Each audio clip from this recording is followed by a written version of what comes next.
構成の原点、生物の帯同。青リンゴと洋梨のある生物、ニミル・セザンヌ初期のモダニズム的兆候。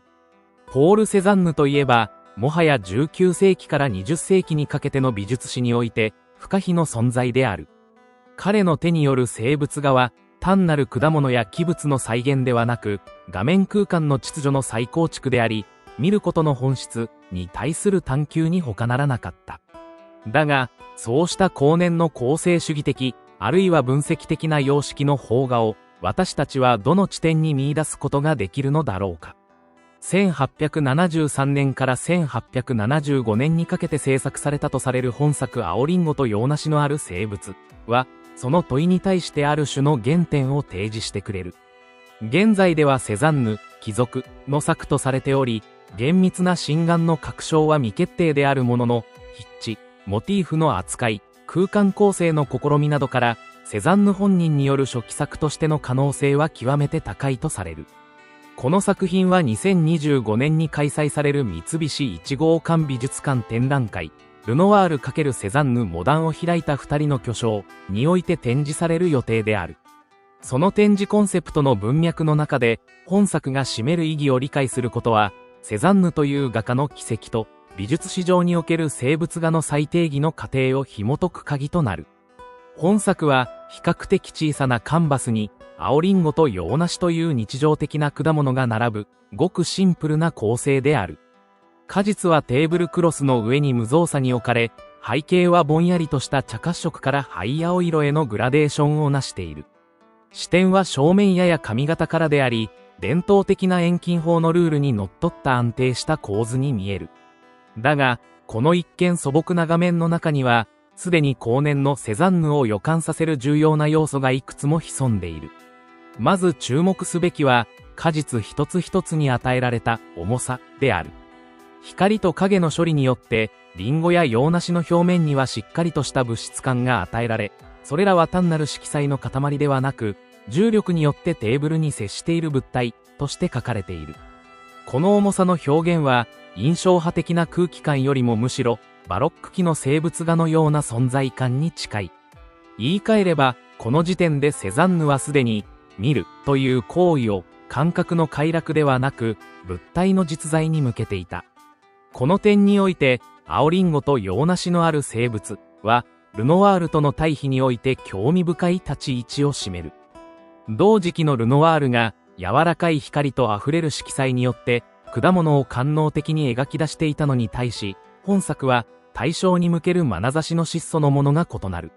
セザンヌは、果物がそこにあるという事実を観察と構築によって再提示しようとしているのである。生物画はしばしば最も地味なジャンルとして位置づけられてきた。宗教画や歴史画のような物語性を持たず、人物画のような心理描写もない。だが、セザンヌにとっては、この地味さこそが最大の利点であった。なぜなら、生物画こそが、絵画の純粋な構成力を試すための理想的なフィールドだったからである。青リンゴと洋梨のある生物においても、画面内には余計な物語性が排除され、果物とテーブルクロス、背景だけで構成されている。この単純化された舞台装置の中で、セザンヌは色と形、位置関係によって空間を構築しようとしている。その手法はまだ未成熟ではあるが、物体同士の配置のバランス、光の当たり方、陰影の濃淡などから明確な構成意識が感じられる。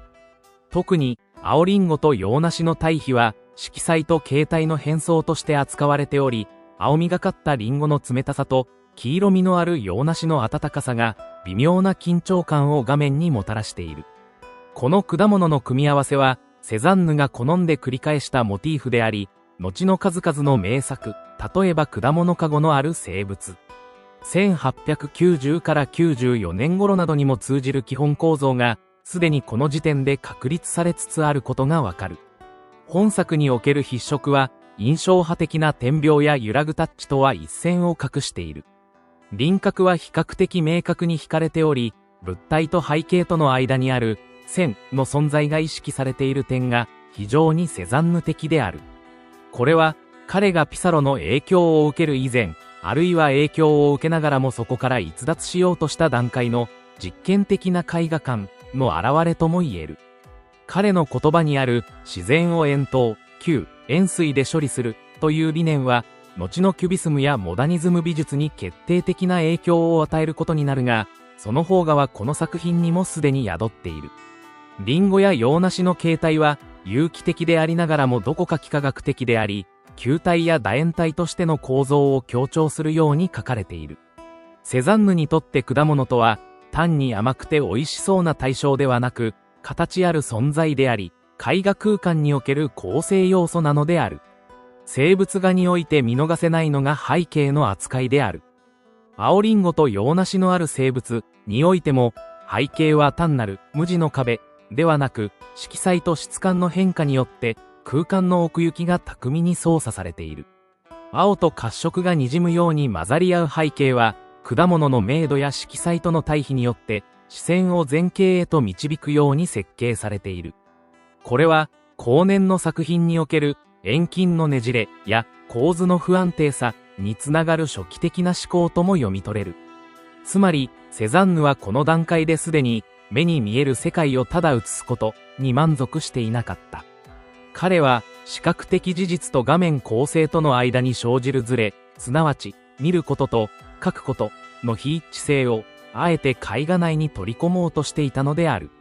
青リンゴと洋梨のある生物はセザンヌの代表作群と比べれば明らかに未熟であり、構成も筆致も粗さが残る。だが、それこそがこの作品の本質であり、価値でもある。なぜなら、そこには明らかに後年のセザンヌを内包する趣旨が宿っており、その種がいかにして大樹となったのかという視点で眺めることで、美術史の連続性と革新性を同時に見渡すことができるからだ。この作品がルノワール×セザンヌという対照的な二人の巨匠を併致する展覧会に出品されることには特別な意味がある。ルノワールが色彩の祝祭を描いた画家であるとすれば、セザンヌは色と形の関係性を問うた思索者である。本作はそうしたセザンヌ的思考の方がを可視化する貴重な資料であり、鑑賞者に対して見るとは何か、書くとは何かという根源的な問いを静かに投げかけてくる。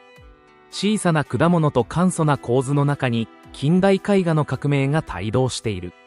その響きに耳を澄ませるとき、セザンヌの眼差しは130年以上の時を経て、今を生きる我々の視線に接続されるのである。